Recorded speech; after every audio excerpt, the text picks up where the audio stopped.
ನಮಸ್ಕಾರ ವೀಕ್ಷಕರೇ. ಎಲ್ಲ ಕಡೆ ತಾಪಮಾನ ಅನ್ನೋದು ಜಾಸ್ತಿ ಆಗ್ತಾ ಇದೆ. ಅದಕ್ಕೆ ಎಕ್ಸಾಂಪಲ್ ಆಗಿ ಪಬ್ಲಿಕ್ ಟಿವಿಲೇ ತೋರಿಸ್ತಾ ಇದ್ದಾರೆ ನೋಡಿ. ಕಾರ್ ಶೆಡ್ ಅಲ್ಲಿ ನಿಲ್ಸಿದಂತ ಕಾರ್ಗಳಿಗೆ ಬೆಂಕಿ ಹಚ್ಕೊಳ್ತಾ ಇದೆ. ಪೆಟ್ರೋಲ್ ಟ್ಯಾಂಕ್ ಅಲ್ಲಿ ಫುಲ್ ಪೆಟ್ರೋಲ್ ಇದ್ದಾಗ ಪ್ರೆಷರ್ ಅನ್ನೋದು ಕ್ರಿಯೇಟ್ ಆಗ್ತಾ ಇದೆ. ಈ ಪ್ರೆಷರ್ ಇಂದ ಕೂಡ ಬೆಂಕಿ ಅನ್ನೋದು ಹಚ್ಕೊಂಡಿರ್ಬೋದು ಅನ್ನೋದು ಇಲ್ಲಿ ಹೇಳ್ತಾ ಇರುವಂತ ಮಾತುಗಳು. ಆದ್ರೆ ಟೆಂಪರೇಚರ್ ಅನ್ನೋದು ಯಾವ ಮಟ್ಟಕ್ಕೆ ಸುಡ್ತಾ ಇದೆ ಅಂದ್ರೆ ಆಚೆ ಓಡಾಡೋದಕ್ಕಾಗ್ತಾ ಇಲ್ಲ. ಅಷ್ಟ್ರ ಮಟ್ಟಿಗೆ ಇತ್ತೀಚೆಗೆ ಅದರಲ್ಲೂ ಒಂದು 15 ದಿನದಲ್ಲಿ ಟೆಂಪರೇಚರ್ ರೈಸ್ ಆಗಿರೋದು ಸುಮಾರು 4 ರಿಂದ 5 ಡಿಗ್ರಿ ಟೆಂಪರೇಚರ್ ರೈಸ್ ಆಗಿದೆ. ಈಗಿನ್ನ ಮಾರ್ಚ್ ಅದಾದ್ಮೇಲೆ ಏಪ್ರಿಲ್ ಮೇನಲ್ಲಿ ಇನ್ನ ಟೆಂಪರೇಚರ್ ರೈಸ್ ಆಗೋ ಚಾನ್ಸಸ್ ಇರುತ್ತೆ. ಹೇಳೋದಕ್ಕಾಗೋದಿಲ್ಲ ಯಾವ ಮಟ್ಟಕ್ಕೆ ಈ ಬಿಸಿ ಅನ್ನೋದು ಸುಡ್ಬೋದು ಅಂತ. ಲಾಸ್ಟ್ ಇಯರ್ ಕಂಪೇರ್ ಮಾಡಿದ್ರೆ ಬೆಂಗಳೂರಲ್ಲಿ ಟೆಂಪರೇಚರ್ ಏನಿಲ್ಲ ಅಂದ್ರೂ ಸುಮಾರು 3 ಡಿಗ್ರಿ ಅಷ್ಟು ರೈಸ್ ಆಗ್ತಾ ಇದೆ. ಈ 3 ಡಿಗ್ರಿ ರೈಸ್ ಆದ್ರೆ ವಾತಾವರಣದಲ್ಲಿ ಎಷ್ಟು ಹೀಟ್ ಅನ್ನೋದು ಕ್ರಿಯೇಟ್ ಆಗುತ್ತೆ ಯೋಚನೆ ಮಾಡಿದೀವಾ? ಎಷ್ಟೋ ಜನಕ್ಕೆ ಕಾಯಿಲೆಗಳು ಕಾಡೋದಕ್ಕೆ ಶುರುವಾಗಿದೆ. ಡಿಹೈಡ್ರೇಷನ್, ಜ್ವರ, ಕೆಮ್ಮು, ನೆಗಡಿ ಈ ತರದ್ದೆಲ್ಲ ಬರ್ತಾ ಇದೆ. ಕಾರಣ ಡಿಹೈಡ್ರೇಷನ್. ಬಿಸಿ ತಾಪ ತಡೆಯೋದಕ್ಕಾಗದೆ ನಮ್ಮ ದೇಹ ಅದಕ್ಕೆ ಅಡ್ಜಸ್ಟ್ ಆಗೋದಕ್ಕಾಗದೆ ಇವತ್ತಂತ ಪ್ರಾಬ್ಲಮ್ಗಳನ್ನ ಫೇಸ್ ಮಾಡ್ತಾ ಇದೀವಿ. ನೋಡ್ತಾ ಇದೀವಲ್ಲ, ಇದ್ದಕ್ಕಿದ್ದಾಗೆ ಹೊಸ ಕಾರ್ಗಳಿಗೆ ಬೆಂಕಿ ಹತ್ಕೊಂಡು ಉರಿತಾ ಇರೋದು. ಯಾರಾದ್ರೂ ಮಾಡಿದಾರ ಬೆಂಕಿ ಹಚ್ಚಿರ್ಬೋದು ಅಂತ ಹೇಳೋರು ಇರ್ತೀರಾ. ಆದ್ರೆ ನಾವು ಅರ್ಥ ಮಾಡ್ಕೋಬೇಕಾಗಿರೋದು ನೇಚರ್ ಹೀಟ್ ಅನ್ನೋದು ಎಷ್ಟು ರೈಸ್ ಆಗ್ತಾ ಇದೆ, ತಾಪಮಾನ. ಇದಕ್ಕೆ ನಾವು ಯಾವ ರೀತಿ ಪ್ರಿಪೇರ್ ಆಗಬೇಕು ಅನ್ನೋದನ್ನ ಮಾತ್ರ ಅರ್ಥ ಮಾಡ್ಕೊಳ್ಳಿ.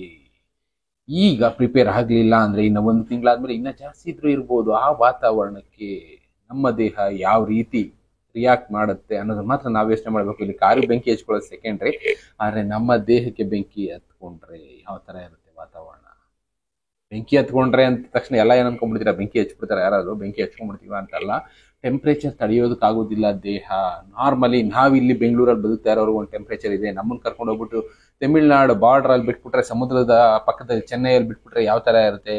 ಈ ನೀರಿನಿಂದ ತೆಗೆದಾಕ್ತಾರಲ್ಲ ಮೀನು, ವಿಲ ಒದ್ದಾಡುತ್ತಲ್ಲ, ಆ ತರ ಪರಿಸ್ಥಿತಿ ನಮ್ದಾಗ್ಬಿಡುತ್ತೆ. ಆ ರೀತಿ ಟೆಂಪರೇಚರ್ ಅನ್ನೋದು ಈಗ ಇಲ್ಲಿ ರೈಸ್ ಆಗೋದಕ್ಕೆ ಶುರುವಾಗಿದೆ.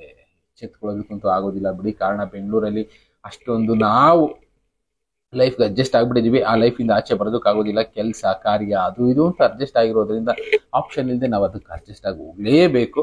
ಬಟ್ ಸ್ವಲ್ಪ ಪ್ರಿಕಾಷನ್ ತಗೊಳ್ಳಿ. ಮುಂದೆನಾದ್ರೂ ಯಾವ ರೀತಿ ನಾವು ಈ ಟೆಂಪರೇಚರ್ ಇಂದ ಬಚಾವಾಗ್ಬೋದು ಅನ್ನೋ ಒಂದು ಪ್ರಿಕಾಷನ್ ತಗೊಳ್ಳಿಲ್ಲ ಅಂದ್ರೆ ಇನ್ನೊಂದು ಸ್ವಲ್ಪ ದಿನಕ್ಕೆ ಇನ್ನ ಜಾಸ್ತಿ ಒದ್ದಾಡ್ಬೇಕಾಗತ್ತೆ. ಇದು ಅಂತ ಅಲ್ಲ, ರಸ್ತೆನಲ್ಲಿ ಕಾರಿನ ಟೈರ್ ಪ್ರೆಷರ್ ಕೂಡ ಕೆಲವೊಬ್ರು ಏನ್ ಮಾಡ್ತಾರೆ, ವೀಲ್ ಸವಿಬಾರ್ದು ಅಂತ ಹೈ ಪ್ರೆಷರ್ ಹಾಕಿಸ್ತಾರೆ. ಹೈ ಪ್ರೆಷರ್ಗೆ ಈ ಟಾರ್ ರಸ್ತೆನಲ್ಲಿ ಕಾರ್ಗಳು ಓಡಾಡುವಾಗ ಏನಾಗುತ್ತೆ, ಆ ಪ್ರೆಷರ್ ಅನ್ನು ಜಾಸ್ತಿ ಆಗ್ತಾ ಆಗ್ತಾ ಆಗ್ತಾ ಟೈರ್ ಮೇಲೆ ಪ್ರೆಷರ್ ಬಿದ್ದು ಟೈರ್ ಬ್ಲಾಸ್ಟ್ ಆಗೋ ಚಾನ್ಸಸ್ ಇರುತ್ತೆ. ಎಷ್ಟೋ ಕಡೆ ಈ ತರದ ಅನಾಹುತಗಳಾಗಿದೆ. ಇಷ್ಟೊಂದು ಟೆಂಪರೇಚರ್ ಇದ್ದಾಗ ಪ್ರಿಕಾಷನ್ಗಳು ಎಷ್ಟೊಂದು ವೇನಲ್ಲಿ ತಗೋಬೇಕಾಗುತ್ತೆ. ಕಾರ್ ಟೈರ್ ಪ್ರೆಷರ್ ಆಗ್ಬೋದು, ಫುಲ್ ಟ್ಯಾಂಕ್ ಪೆಟ್ರೋಲ್ ತುಂಬಿಸಬಾರ್ದು.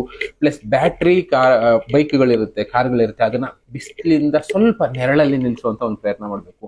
ಹೀಟ್ ಆದಷ್ಟು ಬ್ಯಾಟ್ರಿಗಳು ಅದು ಕೂಡ ಬೆಂಕಿ ಹತ್ಕೊಳ್ಳೋ ಚಾನ್ಸಸ್ ಇರುತ್ತೆ. ಒಟ್ಟಿನಲ್ಲಿ ಎಷ್ಟೆಷ್ಟೋ ರೀತಿ ಅನಾಹುತಗಳು ನಮ್ಮಿಂದನೇ ಆಗುತ್ತೆ. ಕಾರಣ ಅಂತ ವಾತಾವರಣದಲ್ಲಿ ಈಗ ಬದುಕ್ತಾ ಇದೀವಿ. ಈ ಬಿಸಿಲಿನ ತಾಪದಿಂದ ಯಾವ ರೀತಿ ಬಚಾವಾಗಬೇಕು ಒಂದ್ಸಲ ಯೋಚನೆ ಮಾಡ್ಕೊಳ್ಳಿ. ಆದಷ್ಟು ಗಾಡಿಗಳನ್ನ ಓಡಿಸುವಾಗ ತುಂಬಾ ಹುಷಾರಾಗಿರಿ. ಈ ಟೆಂಪರೇಚರ್ಗೆ ಗಾಡಿಗಳು ಯಾವ ತರ ಬೇಕಾದ್ರೂ ರಿಯಾಕ್ಟ್ ಆಗ್ಬೋದು. ಇಂಜಿನ್ ಓವರ್ ಹೀಟ್ ಆಗಿ ಬೆಂಕಿ ಹತ್ಕೊಳ್ಳೋ ಸಂದರ್ಭನೂ ಬರಬಹುದು.